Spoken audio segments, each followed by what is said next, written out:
പ്രതീക്ഷകളെല്ലാം വിഫലമാക്കി നീണ്ട 72 ദിവസത്തിന് ശേഷം അർജുന്റെ മൃതദേഹം കണ്ടെത്തിയിരിക്കുകയാണ്. ഷിരൂരിൽ മണ്ണിടിച്ചിലുണ്ടായ അർജുൻ അതിൽ അകപ്പെട്ടുവെന്നറിഞ്ഞപ്പോൾ മുതൽ ഓരോ മലയാളികളും നെഞ്ചുരുകി പ്രാർത്ഥിച്ചിരുന്നതാണ് അർജുന്റെ തിരിച്ചുവരവിനായി. മണ്ണിടിച്ചിലുണ്ടായ ആദ്യ ദിനങ്ങളിൽ രക്ഷാപ്രവർത്തനം കാര്യക്ഷമമല്ലെന്ന പരാതി ഉയർന്നതോടെ കേരള സർക്കാരടക്കം സമ്മർദ്ദം ചെലുത്തിയപ്പോഴാണ് കർണാടക സർക്കാരും പോലീസും അടക്കം ഊർജിതമായി രംഗത്തിറങ്ങിയത്. അതിനിടെ കനത്ത മഴയും തിരച്ചിൽ നിർത്താനുള്ള തീരുമാനങ്ങളുമൊക്കെ പ്രതിസന്ധികളായി. ഡ്രോണും ഡ്രഡ്ജറും അടക്കമുള്ള സംവിധാനങ്ങൾ ഉപയോഗിച്ച് നടത്തിയ തിരച്ചിലിൽ ഫലമുണ്ടാകാതെ വന്നതോടെ അർജുനെ കണ്ടെത്താനുള്ള ശ്രമം വിഫലമാകുമോ എന്ന ആശങ്ക ഉയർന്നിരുന്നു. തിരച്ചിലിനെത്തിയ ഈശ്വർ മാൽപേ അധികൃതരുമായുള്ള അഭിപ്രായ വ്യത്യാസങ്ങളെ തുടർന്ന് കഴിഞ്ഞ ദിവസം തിരച്ചിൽ നിർത്തി മടങ്ങുകയും ചെയ്തു. ഒടുവിൽ 72-ാം ദിനം പുഴയുടെ അടിത്തട്ടിൽ നിന്നും ലോറി കണ്ടെത്തിയിരിക്കുകയാണ്. 72 ദിവസം നീണ്ടുനിന്ന തിരച്ചിലിന്റെ നാൾവഴികളിലൂടെ 2024 ജൂലൈ 16 രാവിലെ 8:30 ഷിരൂരിലുണ്ടായ മണ്ണിടിച്ചിലാണ് അർജുന്റെ ലോറി ഉൾപ്പെടെ കാണാതാകുന്നത്. അർജുന്റെ ഫോൺ കോളുകൾ കാണാതായതോടെ സംശയം തോന്നിയ ഭാര്യ അങ്ങോട്ട് വിളിച്ചപ്പോൾ ബെല്ലടിച്ചതല്ലാതെ അർജുൻ ഫോൺ എടുത്തിരുന്നില്ല. ഒടുവിൽ മണ്ണിടിച്ചിൽ വാർത്ത ആ കുടുംബത്തിന്റെ കാതുകളിലും എത്തുകയായിരുന്നു. അപകടം നടക്കുമ്പോൾ പാതയോരത്തുണ്ടായിരുന്നത് 3 ടാങ്കറുകളും 1 ലോറിയും 1 കാറുമായിരുന്നു.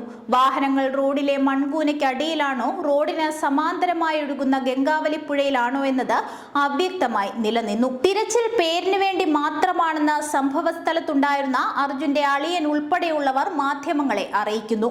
പിന്നീട് ജൂലൈ 20 റഡാർ എത്തിച്ച് പരിശോധന നടത്തുമ്പോൾ മണ്ണിനടിയിൽ നിന്നും 3 സിഗ്നലുകൾ ലഭിച്ചതോടെ എല്ലാവരും പ്രതീക്ഷയോടെ പറഞ്ഞു അർജുൻ തിരിച്ചുവരും. എന്നാൽ മന്ദഗതിയിലുള്ള രക്ഷാപ്രവർത്തനത്തിൽ അതൃപ്തി പ്രകടിപ്പിച്ച അർജുന്റെ കുടുംബം ജൂലൈ 21 പ്രധാനമന്ത്രിക്ക് കത്തയച്ചു. സൈന്യത്തെ വെച്ച് രക്ഷാപ്രവർത്തനം നടത്തണമെന്നും കത്തിലൂടെ ആവശ്യപ്പെട്ടു. അങ്ങനെ കർണാടകയിലെ ബെൽഗാമിൽ നിന്നും 40 അംഗ സൈനിക സംഘം എത്തി. റോഡിലെ മൺകൂനയുടെ 80% നീക്കി. എന്നാൽ അർജുനെ കണ്ടെത്താനായില്ല. ഒടുവിൽ തിരച്ചിൽ ഗംഗാവലി പുഴയിലേക്ക് നീണ്ടു. ജൂലൈ 22 കരയിൽ ലോറി ഇല്ലെന്ന് സൈന്യം സ്ഥിരീകരിച്ചു. കൂടാതെ തിരച്ചിലിനായി കോഴിക്കോട് നിന്ന് 18 പേരടങ്ങുന്ന സംഘവും ഷിരൂരിലേക്ക് തിരിച്ചു. ജൂലൈ 23 തിരച്ചിൽ പുനരാരംഭിച്ചപ്പോൾ ഗംഗാവലി പുഴയിൽ നിന്ന് റഡാർ സിഗ്നൽ ലഭിച്ച അതേയിടത്ത് നിന്ന് സോണാർ സിഗ്നൽ ലഭിച്ചു. അതോടൊപ്പം തന്നെ അപകടത്തിൽ കാണാതായ സന്നി ഹനുമന്ത എന്ന സ്ത്രീയുടെ മൃതദേഹവും കണ്ടെത്തി. ജൂലൈ 25 തിരച്ചിലിൽ മലയാളിയായ റിട്ടയർഡ് മേജർ ജനറൽ എം ഇന്ദ്രബാലനും എത്തുന്നു. എന്നാൽ അതിശക്തമായി പെയ്ത മഴ രക്ഷാപ്രവർത്തനത്തിന് വെല്ലുവിളിയായി നിലകൊണ്ടു. അതിനാൽ അന്ന് രാത്രി നടത്തേണ്ടിയിരുന്ന ഡ്രോൺ പരിശോധനയും തടസ്സപ്പെട്ടു. ജൂലൈ 26 അർജുനെ കണ്ടെത്താൻ സൈന്യത്തിന്റെ കൂടുതൽ സഹായം വേണമെന്നാവശ്യപ്പെട്ട് മുഖ്യമന്ത്രി പിണറായി വിജയൻ പ്രതിരോധ മന്ത്രി രാജ്നാഥ് സിംഗിന് കത്തയച്ചു. ജൂലൈ 27 തിരച്ചിലിനായി മത്സ്യത്തൊഴിലാളികളും എത്തുകയും രക്ഷാദൌത്യം മുങ്ങൽ വിദഗ്ധൻ ഈശ്വർ മാൽപേ ഏറ്റെടുക്കുകയും ചെയ്തു. എന്നാൽ ജൂലൈ 28 അർജുനായുള്ള തിരച്ചിൽ താൽക്കാലികമായി നിർത്തിവെക്കുകയാണെന്ന് കർണാടക സർക്കാർ അറിയിച്ചു. തീരുമാനത്തിൽ കേരളം കടുത്ത എതിർപ്പ് അറിയിച്ചതോടെ ദൗത്യം തുടരുമെന്ന് അറിയിക്കുന്നു. ജൂലൈ 29 കാലാവസ്ഥ അനുകൂലമാണെങ്കിൽ തിരച്ചിൽ തുടരുമെന്ന് കർണാടക അറിയിക്കുന്നു. പിന്നീട് പലതവണ ഈശ്വർ മാൽപേ പുഴയിലിറങ്ങി തിരച്ചിൽ നടത്താൻ ശ്രമിച്ചെങ്കിലും കാലാവസ്ഥ പ്രതികൂലമാണെന്ന് കാട്ടി മാൽപേയെ പുഴയിലിറങ്ങാൻ പോലീസ് അനുവദിച്ചില്ല. ഓഗസ്റ്റ് 7 അർജുന്റെ ഭാര്യയ്ക്ക് സഹകരണ ബാങ്കിൽ ജൂനിയർ ക്ലർക്കായി താൽക്കാലിക നിയമനത്തിലൂടെ ജോലി ലഭിക്കുന്നു.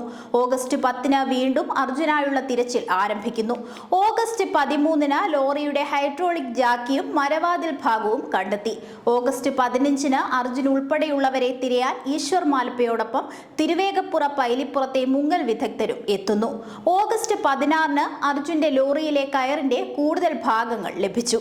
ഓഗസ്റ്റ് 28 ഗോവയിൽ നിന്നും ഡ്രഡ്ജർ എത്തുമെന്നും തിരച്ചിൽ തുടരുമെന്നും കർണാടക മുഖ്യമന്ത്രി സിദ്ധരാമയ്യ അർജുന്റെ കുടുംബത്തിന് ഉറപ്പ് നൽകുന്നു. സെപ്റ്റംബർ 18 ടഗ് ബോട്ടുകളുടെ സഹായത്തോടെ ഗോവയിൽ നിന്നും ഡ്രഡ്ജർ കാർവാറിലെത്തിച്ചു. സെപ്റ്റംബർ 20 അർജുൻ അടക്കം 3 പേർക്കായി ഗംഗാവലി പുഴയിൽ ഡ്രഡ്ജർ ഉപയോഗിച്ച് തിരച്ചിൽ ആരംഭിച്ചു. സെപ്റ്റംബർ 21 പുഴയിൽ നിന്നും സ്റ്റിയറിംഗ്, ക്ലച്ച്, ടയറിന്റെ വിവിധ ഭാഗങ്ങൾ എന്നിവ കണ്ടെത്തിയെങ്കിലും പിന്നീട് അർജുന്റെ വണ്ടിയുടേതല്ലെന്ന് സ്ഥിരീകരിച്ചു. സെപ്റ്റംബർ 22 പുഴയിൽ നിന്നും ഒരു അസ്ഥി കഷണം ലഭിച്ചു. അത് മനുഷ്യന്റേതല്ലെന്ന് സ്ഥിരീകരിക്കുകയും ചെയ്തു. എന്നാൽ ജില്ലാ ഭരണകൂടവുമായി ഉണ്ടായ അഭിപ്രായ വ്യത്യാസങ്ങളെ തുടർന്ന് ഈശ്വർ മാൽപേ തിരച്ചിൽ അവസാനിപ്പിച്ച് മടങ്ങുന്നു. ഒടുവിൽ ഇന്ന് സെപ്റ്റംബർ 25 എല്ലാ പ്രതീക്ഷകളും വിഫലമാക്കി അർജുന്റെ മൃതദേഹം ലോറിയുടെ ഉള്ളിൽ നിന്നും കണ്ടെത്തി. കാണാം.